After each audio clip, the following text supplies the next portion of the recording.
The 96th minute. Five-time champions Brazil staring down the barrel of one of the most humiliating exits in their history. And then, in a single moment of pure chaos and brilliance, a substitute who'd been on the pitch for less than half an hour wrote himself into World Cup folklore. Monday, June 29th, 2026, Houston Stadium, Texas, Brazil versus Japan, round of 32. The five-time champions walked in as heavy favorites. Nobody expected what was about to unfold. It started disastrously for Brazil. In the 29th minute, Japan's Kaishu Sano intercepted a loose pass, drove forward, and fired a stunning strike from the edge of the box past a stunned Brazilian defense.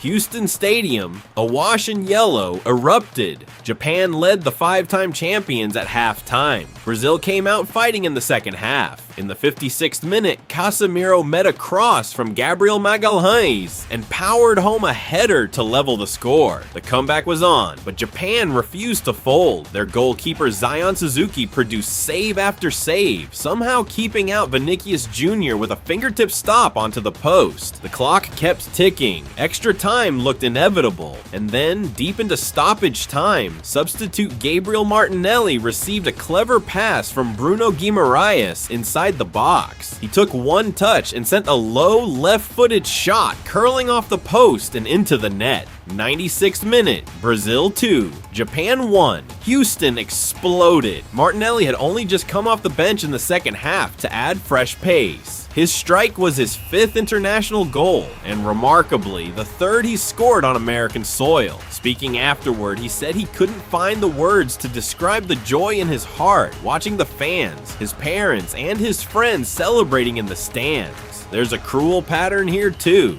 Japan have now led in each of their last 3 World Cup knockout matches and lost every single one. The curse continues. Meanwhile, Brazil reached the quarterfinals in each of the last 8 World Cups, and this dramatic win keeps that incredible streak alive. This wasn't a vintage Brazil performance. Their midfield looked exposed for long stretches, and Carlo Ancelotti still hasn't settled on his strongest starting 11. But championship teams find ways to win even on off nights. And that's exactly what Brazil did in Houston. Brazil now advanced to face the winner of Norway and Ivory Coast at MetLife Stadium on July 5th. It wasn't pretty, it wasn't comfortable, but for the five-time champions, surviving moments like this one is often what separates good World Cup runs from great ones. If you want to follow every dramatic knockout moment from World Cup 2026, subscribe right now and hit that notification bell. We're covering every twist all the way to the final on July 19th.